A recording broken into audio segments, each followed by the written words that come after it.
Assalamualaikum warahmatullahi wabarakatuh.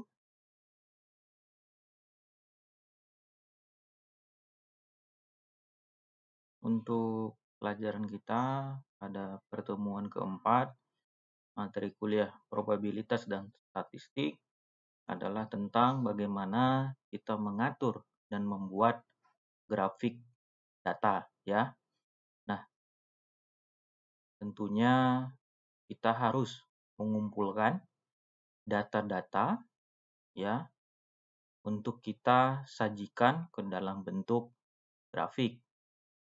Nah, kemudian ada beberapa jenis grafik, ya, yang kita perlu pahami.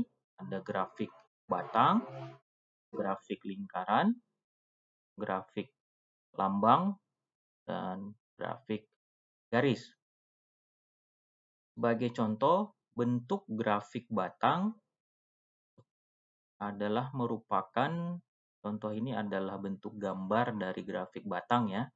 Di sini sebagai contoh di mana kita ingin mengetahui status di sini tentang pendidikan pegawai, ya, di mana pendidikan pegawai dari minimal SD, SMP, SMA, dan perguruan tinggi, kemudian di banyaknya pegawai, ini berapa orang, jumlah sesuai dengan status pendidikannya.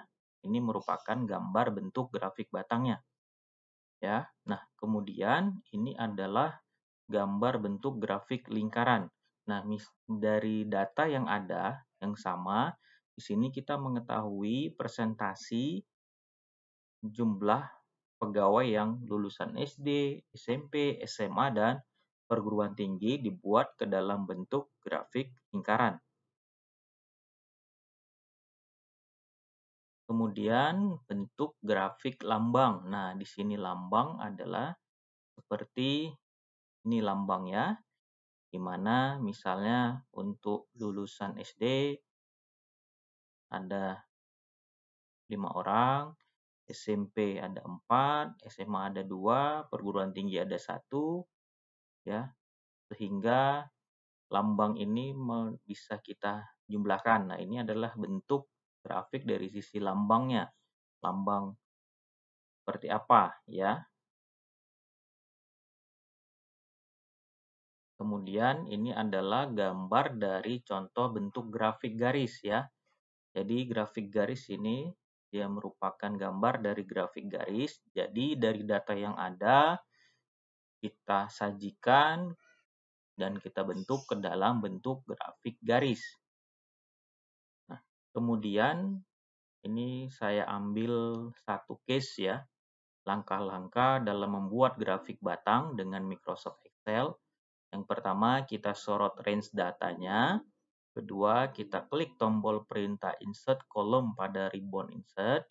Ketiga, kemudian kita memilih jenis diagram batang yang dibutuhkan, sehingga kita dapat memilih 2D kolom, 3D kolom, silinder, cone, maupun piramid. Yang keempat, mengatur tata letak diagram batang.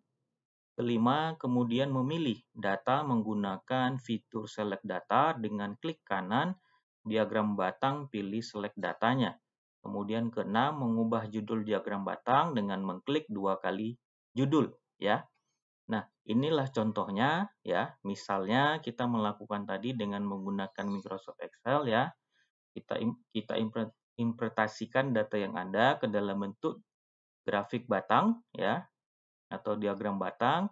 Misalnya contoh posisi saat ini menjelaskan tentang sebaran hewan, di mana posisi kambing ada 10, sapi ada 5, dan kuda ada 15. Ini merupakan salah satu langkah untuk pengambilan proses diagram batangnya, ya. Jadi demikian untuk kita untuk penyampaian materi tentang bagaimana cara kita membuat dan membentuk suatu grafik data. Ini saya sampelkan pada grafik data yang berbentuk batang. Sekian, terima kasih.